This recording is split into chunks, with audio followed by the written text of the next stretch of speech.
দুই ম্যাচ হাতে রেখে টি-20 সিরিজ জিতল বাংলাদেশ। প্রথমে টসে জিতে বাংলাদেশকে ব্যাটিংয়ে পাঠিয়ে শুরুতে চাপে রাখতে পেরেছে জিম্বাবুয়ে। সেভাবে রান আসছিল না।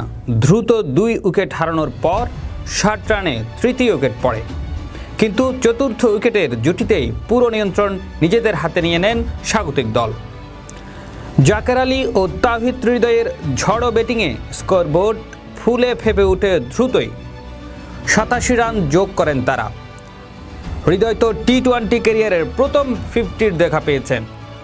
এই জুটি টিকে থাকলে রান হয়তো আরও বাড়ত, কিন্তু 19তম ওভারে মুজারাবানি দুজনকে সাজগরে ফিরিয়ে রাশ টেনে ধরার চেষ্টা করেছিলেন।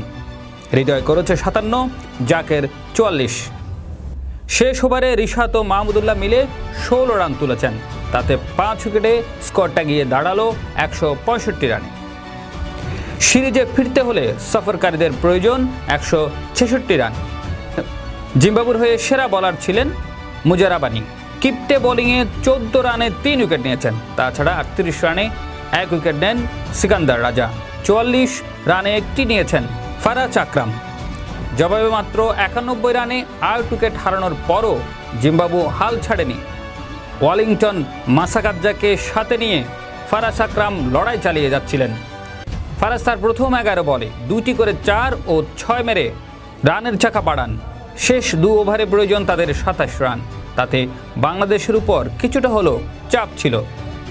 তাসকিন আহমেদ ও মোহাম্মদ সাইফুদ্দিন নিয়ন্ত্রিত বোলিং করে অপ্রত্যাশিত কিছু হতে দেননি।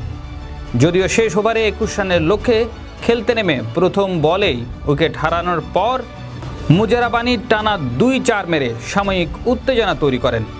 শেষ পর্যন্ত জিম্বাবু থামেন 20 ওভারে 9 উইকেট হারিয়ে 156 রানে। ফলাফল বাংলাদেশ 9 রানে জয়ী, সাথে 2 ম্যাচ হাতে রেখে টি-20 সিরিজ নিশ্চিত করে।